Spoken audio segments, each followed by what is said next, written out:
So ಎಲ್ಲರಿಗೂ ನಮಸ್ಕಾರ. ನಾನು ಸಚಿನ್ ಗಡದವ್ರು ಮಾತಾಡ್ತಾ ಇರೋದು. ರೈತ ಕುಟುಂಬ ಯೂಟ್ಯೂಬ್ ಚಾನಲ್ಗೆ ಎಲ್ಲರಿಗೂ ಸ್ವಾಗತ. ಸೊ ಎಲ್ಲರೂ ಲೈಕ್ ಶೇರು ಸಬ್ಸ್ಕ್ರೈಬ್ ಮಾಡಿದ್ದೀರಾ ಭಾಳಷ್ಟು ವೀಡಿಯೋಸ್ಗಳನ್ನು. ಎಲ್ಲರಿಗೂ ನಮಸ್ಕಾರಗಳು. ಸೊ ನೋಡ್ರಿ, ಇವತ್ತು ನಾವು ಒಂದು ಕಡ್ಲಿ ಬಿತ್ತನೆ ಮಾಡ್ಲಿಕ್ಕೆ ಶುರು ಮಾಡ್ತಾ ಇದ್ದಾರೆ. ಹಿಂಗಾರಿ ಶುರು ಆಯಿತು, ಕಡ್ಲಿ ಬಿತ್ತನೆ ಮಾಡ್ಲಿಕ್ಕೆ ಶುರು ಮಾಡ್ತಾ ಇದ್ದೀರಾ. ಸೊ ಇದಕ್ಕಾಗಿ ಯಾವುದು ನೀವು ಬೀಜವನ್ನು ಹಾಕಬೇಕು ಅನ್ನೋದ್ರ ಬಗ್ಗೆ ಇವತ್ತು ನಾನು ಹೇಳ್ತಾ ಇದ್ದೀನಿ. ಈಗ ನೋಡ್ರಿ, ಮಾರ್ಕೆಟಲ್ಲಿ ಈಗ ನಾವು ಅಗ್ರಿ ಯೂನಿವರ್ಸಿಟಿ ಆಗಿರ್ಬೋದು, ರೈತ ಸಂಪರ್ಕ ಕೇಂದ್ರ ಆಗಿರ್ಬೋದು, ಪ್ರೈವೇಟ್ದವ್ರು ಆಗಿರ್ಬೋದು, ಭಾಳಷ್ಟು ವೆರೈಟಿಗಳು ಕೊಡ್ತಾರೆ. ಅದರಲ್ಲಿ ಮುಖ್ಯವಾಗಿ ಬರೋದು ಒಂದು BGD 111-1 ಅಂತ ಬರುತ್ತೆ, ಆಮೇಲೆ ಜಾಕಿ ಅಂತ ಬರ್ತೈತ್ರಿ, ಆಮೇಲೆ ನಿಮ್ಮ GG11 ಅಂತ ಬರ್ತೈತಿ, ಮತ್ತು ಬೇರೆ ಬೇರೆನೂ ಬರ್ತಾವ್ರಿ. ಸೊ ಇವ್ಕುರ್ದು ಯಾವಾಗ ಸ್ಟಾರ್ಟ್ ಆಗಿದ್ದಾವೆ, ಏನಾಗಿದ್ದಾವೆ ಅಂತ ಇದ್ರ ಬಗ್ಗೆ ಸ್ವಲ್ಪ ಸಂಶೋಧನೆ ಮಾಡಬೇಕು ನೀವು. ಅಗ್ರಿ ಯೂನಿವರ್ಸಿಟಿಗೆ ನೀವು ನೋಡ್ರಿ, ಅಗ್ರಿ ಯೂನಿವರ್ಸಿಟಿಗೆ ನೀವು ಬಂದ್ರಂತಂದರೆ ಅವರು ಡೀಟೇಲ್ ಆಗಿ ಹೇಳ್ತಾರೆ ಯಾವ ತಳಿದು ಏನು ಕೆಪಾಸಿಟಿ ಇದೆ, ಅವಕ್ಕೆ ಯಾವ್ಯಾವ ಥರ ರೋಗಗಳು ಬರ್ತವೆ, ಓಕೆ, ಅದ್ರ ಇಳುವರಿ ಎಷ್ಟಿದೆ. ಈಗ ನನ್ನ ಪ್ರಕಾರ ನೋಡ್ರಿ, ನಾವು ಲಾಸ್ಟ್ ಟೈಮ್ ಏನು ನಾವು BGD 111-1 ಎಲ್ಲಕ್ಕಿಂತ ಬೆಸ್ಟ್ ಯಾವುದು ವೆರೈಟಿ ಇದೆ ರೀ, ಯಾವುದು ಕಡ್ಲಿ ಬಿತ್ತನೆ ಮಾಡಬೇಕಾದಾಗ ಬೀಜದ್ದು. ಸೊ ನೀವು ಜಾಕಿ ಆಯಿತು GG11ಕ್ಕಿಂತ ನೀವು ಪ್ರಿಫರ್ ಮಾಡಬೇಕು BGD 111-1. ಇದಕ್ಕೆ ರೋಗ ತಡ್ಕೊಳ್ಳೋ ಶಕ್ತಿನೂ ಇರ್ತೈತಿ, ಆಮೇಲೆ ಇದ್ರ ಇಳುವರಿ 8 ಕ್ವಿಂಟಲ್ಗಿಂತ ಹೆಚ್ಚು ಬರ್ತೈತಿ ರೀ. ನಿಮ್ಮ ಭೂಮಿ ನೀವು ಮಾಡೋ ಎಲ್ಲ ಕರೆಕ್ಟಾಗಿ ಪದ್ಧತಿ, ಬೀಜೋಪಚಾರ ಕರೆಕ್ಟಾಗಿ ಏನೇನು ಸ್ಪ್ರೇ ಮಾಡಬೇಕು ಅವನ್ನೆಲ್ಲ ಕರೆಕ್ಟಾಗಿ ನೀವು ಮಾಡಿದ್ರಿ ಅಂತಂದರೆ ನಿಮಗೆ 8ಕ್ಕಿಂತ ಹೆಚ್ಚು ಕ್ವಿಂಟಲ್ ಬರುತ್ತಾ ಅದಕ್ಕೆ ಸಾಮರ್ಥ್ಯ ಇರುತ್ತೆ ರೀ. ಅದಕ್ಕೆ BGD 111-1. ಸೊ ನೀವು ರೈತ ಸಂಪರ್ಕ ಕೇಂದ್ರಕ್ಕಾಗಲಿ ಬೇರೆ ಬೇರೆ ಕಡೆ ಆಗಲಿ ಎಲ್ಲೇ ಹೋದ್ರಿ ಅಂತಂದರೆ ಫಸ್ಟ್ ನೀವು BGD 111-1 ಸೆಲೆಕ್ಟ್ ಮಾಡಿ. ಸೊ ಅಲ್ಲಿ ನೀವು ಹೋದ್ರಿ ಅಂದ್ಕೊಳ್ಳಿ, ಅಲ್ಲಿ ನಿಮ್ಗೆ ಗೌರ್ಮೆಂಟ್ ಸ್ಟಾಕು ಇರ್ತೈತಿ ರೀ, ಪ್ರೈವೇಟ್ ಸ್ಟಾಕು ಇರ್ತೈತಿ. ಸೊ ನಿಮಗೆ ಯಾವುದು ಅನುಕೂಲ ಆಗುತ್ತೆ ರೀ, ನಿಮ್ಗೆ ಯಾವ್ದು ಹೋಸತಿ ನೀವು ಬಿತ್ತನೆ ಮಾಡಿರ್ತೀರ ಅತ್ತಾದ್ರು ನಿಮ್ಗೆ ಸ್ಟಾಕ್ ಯಾವ್ದು ಬೇಕಂತ ಹೋಗ್ಬೇಕ್ರಿ. ಇವತ್ತು ನಂದೇ ಒಂದು ಉದಾಹರಣೆ ಕೊಡ್ತೇನೆ. ನಾನು ನಮ್ಮ ರೈತ ಸಂಪರ್ಕ ಕೇಂದ್ರ ನಮ್ಮ ಧಾರವಾಡಕ್ಕೆ ಹೋಗಿದ್ದೆ ರೀ ಇವತ್ತು. ಅವರು ಅಲ್ಲಿ ಪ್ರೈವೇಟ್ನ ಹೋಸತಿ ಗೌರಿಶಂಕರ್ ಅಂತ ಏನು ಆ ಕಂಪ್ನಿದವ್ರದ್ದು BGD ಇತ್ರಿ, ಯಾವುದು ಕಾಳುಗಳು ಇದ್ದು ರೀ ಅಲ್ಲಿ, ಆದರೆ ಗೌರ್ಮೆಂಟ್ ಸ್ಟಾಕು ಇತ್ತು.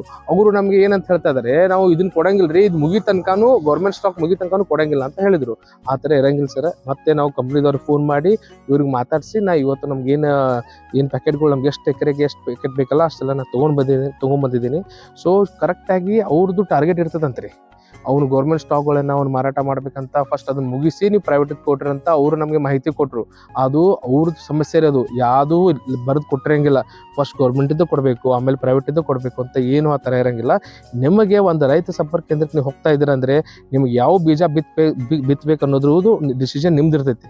ನಿಮ್ಗೆ ಯಾವ್ದು ಬೇಕೋ ರೊಕ್ಕ ಕೊಡ್ತೀರಿ, ನೀವೇನು ಹಂಗೆ ತೊಗೊಂಗಲ್ಲ. ಸೊ ಅಲ್ಲಿ ತೊಗೋಬೇಕಾದಾಗ ಕರೆಕ್ಟಾಗಿ ಯಾವ ಬೀಜ ಬೇಕು ಏನು ಬೇಕು ಅನ್ನೋದ್ರ ಬಗ್ಗೆ ತಿಳ್ಕೊಂಡು ನಿಮ್ಗೆ ಅದಕ್ಕೆ ರೊಕ್ಕ ಕೊಡ್ರಿ. ಅವ್ರು ಕೊಡಲಿಲ್ಲ ಅಂತಂದರೆ ಕಂಪ್ಲೇಂಟ್ ಮಾಡಿ ನಿಮ್ಗೆ ಯಾವ ಬೀಜ ಬೇಕೋ ಅದನ್ನ ಕೊಡ್ಬೇಕ್ರಿ. ಅಲ್ಲಿ ಸ್ಟಾಕ್ ಇಲ್ಲ ಅಂದ್ರೆ ಒಂದು ಮಾತು ತಮಗೆ ಜನ ಅವ್ರು ಹೆಂಗೆ ಅದನ್ನ ಕೊಡ್ಬೇಕ್ರಿ, ಅವ್ರು ಕೊಡ್ತಾ ಇಲ್ಲ. ಸೊ ಹಾಗಾಗಿ ನಾನು ತೊಗೊಂಬಂದಿದ್ದೇನೆ, ನನಗಂತೂ ಸಿಕ್ಕಿದೆ. ಸೊ ನಿಮ್ಗೆ ಅದ್ರ ಬೇಕಂತಂದರೆ ಹೋಗಿ BGD 111-1 ಅದನ್ನ ನೀವು ತೊಗೊಂಡು ಬರ್ಬೋದು. ಓಕೆ ರೀ, ಇದನ್ನ ಬಿತ್ತನೆ ಮಾಡಿರಿ. ಇದಾದಿಂದ ನಿಮಗೆ ಬೀಜೋಪಚಾರ ಯಾವ ಥರ ಮಾಡಬೇಕು, ಒಂದು ಸೀಡ್ ಟ್ರೀಟ್ಮೆಂಟ್ ಯಾವ ಥರ ಮಾಡಬೇಕು, ಇದಕ್ಕೆ ಮುಖ್ಯವಾಗಿ 3 ಬರ್ತಾವ್ರಿ. ಒಂದು ರೈಸೋಬಿಯಮು, ಒಂದು PSP ಮತ್ತೊಂದು ಟ್ರೈಕ್ಲೋಡರ್ಮಾ ಅಂತ. 2 ಲಿಕ್ವಿಡ್ ಫಾರ್ಮ್ ನೀರಿನ ಫಾರ್ಮಲ್ಲಿ ಬರುತ್ತೆ, ಒಂದು ಪೌಡರ್ ಫಾರ್ಮಲ್ಲಿ ಬರುತ್ತೆ ರೀ. ಇವನ್ನ ಬೀಜೋಪಚಾರ ಹೆಂಗೆ ಮಾಡಬೇಕು ಅನ್ನೋದ್ರ ಬಗ್ಗೆ ನಿಮಗೆ ಇನ್ನೊಂದು ಡೀಟೇಲ್ ವಿಡಿಯೋ ನಾವು ಮಾಡ್ತೀವಿ. ಆ ವಿಡಿಯೋ ಪ್ರಕಾರ ನೀವು ಬೀಜೋಪಚಾರ ಮಾಡಿ ಅವತ್ತೇ ಒಂದು 3 ತಾಸಲ್ಲೇ ನೀವು ಬಿತ್ತನೆ ಮಾಡಿಗೆ ಶುರು ಮಾಡಬೇಕ್ರಿ. ಓಕೆ, ಅದನ್ನು ಮಾಡೋದ್ರಿಂದ ಏನು ಅದರ ಅಡ್ವಾಂಟೇಜು, ಅದರಲ್ಲಿ ಏನು ಉಪಯೋಗ ಆಗುತ್ತೆ, ಇಳುವರಿ ಹೆಂಗಾಗುತ್ತೆ, ರೋಗಗಳು ಏನು ಬರ್ತಾವೋ ಬರೋಂಗಿಲ್ಲ ಅನ್ನೋದ್ರ ಬಗ್ಗೆ ಫುಲ್ ಡೀಟೇಲ್ಡ್ ವಿಡಿಯೋ ನಾವು ಯಾವಾಗ ಬಿತ್ತನೆ ಮಾಡ್ತಿರ್ತವಲ್ರಿ, ಆದಷ್ಟು 1 ವಾರ 10 ದಿನದಲ್ಲಿ ನಾವು ಬಿತ್ತೀವ್ರಿ. ಈಗ ಆ ಟೈಮ್ದಾಗೆ ನೀವು ಬೀಜೋಪಚಾರದ ವಿಡಿಯೋನು ಹಾಕ್ತೀನಿ ರೀ. ಓಕೆ, ಅದೇ ಥರ ನೀವು ಫಾಲೋ ಮಾಡಿಕೊಂಡು ನಿಮ್ಮದು ಬಿತ್ತನೆನ ಮಾಡಿರಿ. ಮತ್ತು ಯಾವ ಟೈಮಿಗೆ ಯಾವ ಸ್ಪ್ರೇ ಮಾಡಬೇಕು, ಎಡಿಕುಂಟಿ ಯಾವ ಹೊಡಿಬೇಕು, ಎಷ್ಟು ನಮ್ಗೆ ಇಳುವರಿ ಬರ್ತೈತೆ ಅನ್ನೋದು ಫುಲ್ ಡೀಟೇಲ್ ಮಾಹಿತಿ ರೀ. ನಮ್ಮದು 2 ಎಕರೆ 15 ಗುಂಟೆ ಹೊಲದ್ದು ನಾವು ಏನು ಡೀಟೇಲ್ ಆಗಿ ಎಷ್ಟು ಬಿತ್ತನೆ ಮಾಡ್ತಾ ಇದ್ದೀವಿ, ಎಷ್ಟು ಇಳುವರಿ ಬರುತ್ತೆ, ಎಷ್ಟು ಖರ್ಚು ಬರುತ್ತೆ, ಫುಲ್ ಪಿನ್ ಟು ಪಿನ್ ಏನಿದೆ ಅಲ್ರಿ ಎಲ್ಲ A to Z ನಾವು ನಿಮಗೆ ಕಂಪ್ಲೀಟ್ ಮಾಹಿತಿಯನ್ನು ಈ ವಿಡಿಯೋ ಮುಖಾಂತರ ನಿಮ್ಗೆ ಕೊಡ್ತೀವಿ. ಸೊ ಈಗಿನ ವಿಷಯ ಏನಂತಂದರೆ, ಫಸ್ಟ್ ಬೀಜ ಖರೀದಿ ಮಾಡ್ತಿರ್ತೀರಿ, ಮೇನ್ ನಿಮ್ಮದು ಬೀಜ ಕರೆಕ್ಟಾಗಿರಬೇಕು. ನಿಮ್ಮದು ಯಾವುದು ನೀವು ಬೀಜಗಳನ್ನು ತೊಗೋತಾ ಇದ್ದೀರಾ, ಕಡಲೆ ಬೀಜ ಯಾವ್ದು ತೊಗೋತಾ ಇದ್ದೀರಾ ಅನ್ನೋದ್ರ ಬಗ್ಗೆ ಭಾಳ ಇಂಪಾರ್ಟೆಂಟ್ ಆಗಿರುತ್ತೆ. ಸೊ ಯಾವುದು ಕಡಲೆ ಬೀಜ ವೆರೈಟಿ ನೀವು ಸೆಲೆಕ್ಟ್ ಮಾಡ್ತೀರಿ, ಅದ್ರದ್ದು ಎಷ್ಟು ಇಳುವರಿ ಕೆಪಾಸಿಟಿ ಐತಿ ಅದನ್ನ ಪೇಪರ್ದಾಗ ಬರ್ದಿರ್ತಾರೆ. ನೀವು ಅಗ್ರಿ ಯೂನಿವರ್ಸಿಟಿ ಬಂದು ಇಲ್ಲಿ ರಿಸರ್ಚ್ ಕಾಂಪ್ಲೆಕ್ಸ್ ಅಂತ ಇರ್ತೈತೆ ರೀ. ಸೊ ಅಲ್ಲಿ ಹೋಗಿ ನೀವು ಅವ್ರಿಗೆ ಹೋಗಿ ಕುಂದು ನೀವು ಮಾತಾಡಿದಾಗ ಯಾವುದು ಕಡ್ಲಿ ವೆರೈಟಿ ಬೀಜ ತೊಗೊಂಡಾಗ ಅದ್ರದ್ದು ಎಷ್ಟು ಕೆಪಾಸಿಟಿ ಐತಿ, 1 ಎಕರೆಗೆ ಎಷ್ಟು ಕ್ವಿಂಟಲ್ ಬೀಳುತ್ತೆ ಅಂತ ಅನ್ನೋದು ಬರ್ದಿಟ್ಟಿರ್ತಾರೆ. ಅದ್ರೊಳಗಡೆ ಲೇಟೆಸ್ಟ್ ಸಂಶೋಧನೆ ಮಾಡಿ ತಳಿ ರೆಡಿ ಮಾಡಿರ್ತಾರೆ. ಯಾವ್ದು ಲೇಟೆಸ್ಟ್ ಐತಿ, ರೋಗ ತಡ್ಕೊಳ್ಳೋ ಕೆಪಾಸಿಟಿ ಯಾವುದೈತಿ ಅವನ್ನೆಲ್ಲ ತಿಳ್ಕೊಬೇಕು. ಅವರು ರಿಸರ್ಚ್ ಸೈಂಟಿಸ್ಟ್ ಅಂತ ಅದಕ್ಕೆ ಇರ್ತಾರೆ. ಅವ್ರಿಗೆ ಹೋಗಿ ನೀವು ಕೇಳಿದ್ರಂತಂದರೆ ಅವರು ಡೀಟೇಲ್ ಮಾಹಿತಿ ನಿಮ್ಗೆ ಕೊಡ್ತಾರೆ. ಅದನ್ನು ಕೊಟ್ಟು ಮತ್ತೆ ಯಾವುದು ನೀವು ಬಿತ್ತನೆ ಮಾಡಬೇಕು ಅನ್ನೋದು ಒಂದು ಡಿಸಿಷನ್ ತಗೋರಿ. ಈಗ ನೀವು ಮೊದಲು GG11 ಮಾಡೋದು ಮತ್ತು ಜಾಕಿ ಮಾಡೋದು, ಅದು ಹಳೆ ಕಾಳುಗಳನ್ನು ಬಿತ್ತನೆ ಮಾಡ್ಕೊತ ಹೋದರೆ ಮತ್ತು ನಿಮಗೆ ಅದ್ರದ್ದು ಇಳುವರಿ ಅಷ್ಟು ಬರಂಗಿಲ್ಲ. ಸೊ ಅದಕ್ಕೆ ದಯವಿಟ್ಟು ಈಗ ಲೇಟೆಸ್ಟ್ ಆಗಿರೋದು ನನಗೆ ಚಲೋ ಅನಿಸಿರೋದು BGD 111-1.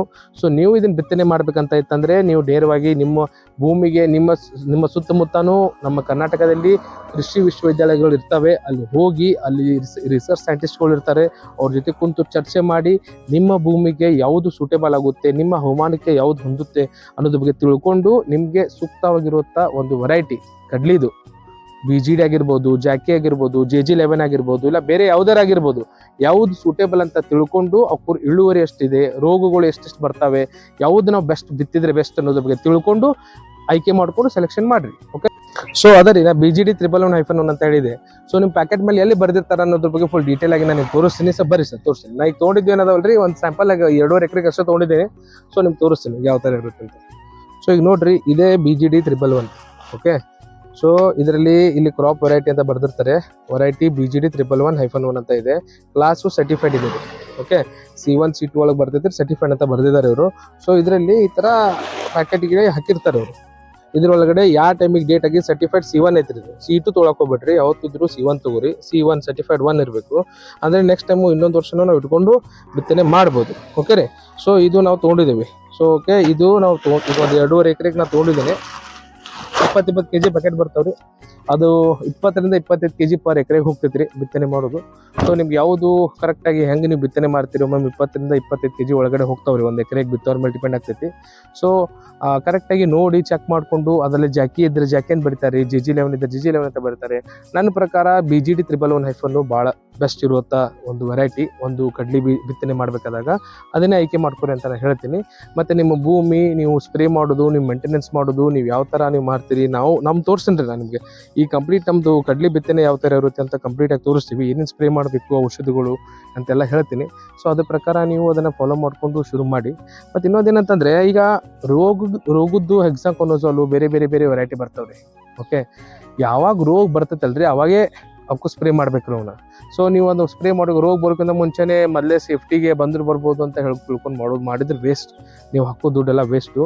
ನಾವೇನು ಮಾಡ್ತೀವಿ, ಒಂದು ಕೀಟನಾಶಕ ಮತ್ತು ನ್ಯಾನೋ ಯೂರಿಯಾ, ನ್ಯಾನೋ DAP ಮತ್ತು ಸಾಗರಿಕ 2 ಗೊಬ್ಬರಗಳು, ಫರ್ಟಿಲೈಸರ್ಗಳು ಮತ್ತು ಒಂದು ಮೈಕ್ರೋ ನ್ಯೂಟ್ರಿಯೆಂಟ್ ಮತ್ತು ಒಂದೇ ಇನ್ಸೆಕ್ಟಿಸೈಡ್ ಕೊರೋಜನ್, ಇವು 3 ನಾವು ಹಾಕಿ ಸ್ಪ್ರೇ ಮಾಡ್ತೀವಿ ರೀ. ಓಕೆ ರೀ, ಆಮೇಲೆ ಇದಕ್ಕೆ ಪಲ್ಸ್ ಬೂಸ್ಟರ್ ಅಂತ ಬರುತ್ತೆ ರೀ. ಅಗ್ರಿ ಯೂನಿವರ್ಸಿಟಿ ಒಳಗಡೆ ಸಿಗ್ತವೆ. ಈಗೇನೋ ಸ್ಟಾಕ್ ಇಲ್ಲ ಅಂತ ಹೇಳ್ತಾ ಇದ್ದಾರೆ, ಮತ್ತೆ ರೆಡಿ ಆಯ್ತಂತಂದ್ರೆ ಆದಷ್ಟು ಲಗು ಸಿಗ್ತಾವ್ರಿ. ನಿಮ್ಗೆ ಏನೋ ಬೇಕಂತಂದ್ರೆ ಪಲ್ಸ್ ಬೂಸ್ಟರ್ ಬಗ್ಗೆನೂ ಒಂದು ಡೀಟೇಲ್ ವಿಡಿಯೋ ಹಾಕ್ತೀನಿ, ನೀವು ಇಲ್ಲಿ ಬಂದು ನೋಡ್ಕೋಬಹುದು. ಅಗ್ರಿ ಯೂನಿವರ್ಸಿಟಿಲಿ ಕೇಳ್ಕೋತಾ ಇರ್ರಿ. ಅಲ್ಲಿ ಇತ್ತಂದ್ರೆ ರಿಸರ್ಚ್ ಕಾಂಪ್ಲೆಕ್ಸ್ ಅಂತ ಇದೆ, ಇಲ್ಲೇ ಮುಂದ್ಗಡೆನೇ ಇದೆ, ಈ ಬಸ್ ಕಡೆ ಹಿಂದ್ಗಡೆನೇ ಒಂದು ರಿಸರ್ಚ್ ಕಾಂಪ್ಲೆಕ್ಸ್ ಅಂತ ಇದೆ. ಅಲ್ಲಿ ನೀವು ಹೋದ್ರಿ ಅಂತಂದ್ರೆ ನಿಮಗೆ ಪಲ್ಸ್ ಬೂಸ್ಟರ್ ಬಗ್ಗೆನೂ ಫುಲ್ ಡೀಟೇಲ್ಡ್ ಆಗಿ ಇನ್ಫಾರ್ಮೇಶನ್ ಸಿಗುತ್ತೆ. ನಿಮ್ಗೆ ಅವೇನೋ ಇಲ್ಲೇ ಸಿಗ್ತಾವ್ರು. ಓಕೆ, ಸೊ ಇವರೇ ಅದನ್ನ ರೆಡಿ ಮಾಡಿರುತ್ತಾ ಒಂದು ಮೈಕ್ರೋ ನ್ಯೂಟ್ರಿಯೆಂಟ್ ಅದು. ಅದನ್ನ ಹಾಕೋದ್ರಿಂದ ಅವ್ರದ್ದು ಬೆಳವಣಿಗೆ, ಅವ್ರ ಗ್ರೋತು ಮತ್ತು ಕಾಳು ಹಿಡಿಯೋ ಪ್ರಮಾಣ, ಹೂ ಬಿಡೋದಾಗಿರಲಿ, ಕಾಯಿ ಕಟ್ಟೋದು, ಕಾಯಿದ ವೇಟು ಅವೆಲ್ಲ ಕೂಡಿ ಹೆಚ್ಚಿಗೆ ಆಗುತ್ತೆ ರೀ. ಅದನ್ನು ಹಾಕಿ ಹೊಡಿಬೇಕು. ಮತ್ತು ರೋಗಗಳು ಬಂದಾಗ ಆ ರೋಗಿಗೆ ಯಾವುದು ಮೆಡಿಸಿನ್ ಹಾಕ್ಬೇಕು ಅನ್ನೋದು ಇವ್ರು ಹೇಳ್ತಾರೆ, ಔಷಧ ಯಾವುದು ಇರುತ್ತೆ ಅಂತ. ಸೊ ಅವನ್ನ ನೀವು ತೊಗೊಂಡು ಹೋಗಿ ನೀವು ಸ್ಪ್ರೇ ಮಾಡಬೇಕು. ಓಕೆ, ಎಲ್ಲದಕ್ಕೂ ಸ್ಪ್ರೇ ಮಾಡ್ಲಿಕ್ಕೆ ಹೋಗಬೇಡಿ. ಸೊ ದಯವಿಟ್ಟು ಇವತ್ತು ನಾವು ಇದ್ರ ಬಗ್ಗೆ ನಾನು ಹೇಳ್ತಾ ಇದ್ದೀನಿ. ಫಸ್ಟ್ ಬೀಜಗಳನ್ನು ತಗೋರಿ, ಯಾವುದು ಕಡ್ಲಿ ಬೀಜಗಳನ್ನು ತಗೊಂಡು ಓಕೆ, ಅವಕ್ಕೆ ಏನೇನು ತೊಗೋಬೇಕು ಅನ್ನೋದು ನಿಮಗೆ ಇದೇ ವಿಡಿಯೋಲಿ ಹೇಳ್ತೀನಿ ನಾನು. ಓಕೆ, ಸೊ ಅವ್ನು ತೊಗೊಂಡು ಅದರಿಂದ ಏನೇನು ರೈಸೋಬೇಮು, PSB ಮತ್ತು ಟ್ರೈಕ್ಲೋಡರ್ಮಾ ಇವು 3 ತಗೋರಿ. ಅವ್ನು ಬೀಜೋಪಚಾರ ಮಾಡೋದು ಹೆಂಗಂತ ನೆಕ್ಸ್ಟ್ ವಿಡಿಯೋಲಿ ಹೇಳ್ತೀನಿ. ಆಮೇಲೆ ನೆಕ್ಸ್ಟ್ ಒಂದೊಂದು ಸ್ಟೆಪ್ ಏನೇನು ಮಾಡಬೇಕು ಅವೆಲ್ಲ ನಿಮ್ಮ ಡೀಟೇಲ್ ಇನ್ಫಾರ್ಮೇಷನ್ನು ನಮ್ಮ ವಿಡಿಯೋದಲ್ಲಿ ನಾನು ನಿಮಗೆ ಸಂಪೂರ್ಣವಾಗಿ ಕೊಡ್ತೇನೆ ರೀ. ಓಕೆ ರೀ, ಎಲ್ಲರಿಗೂ ನಮಸ್ಕಾರ.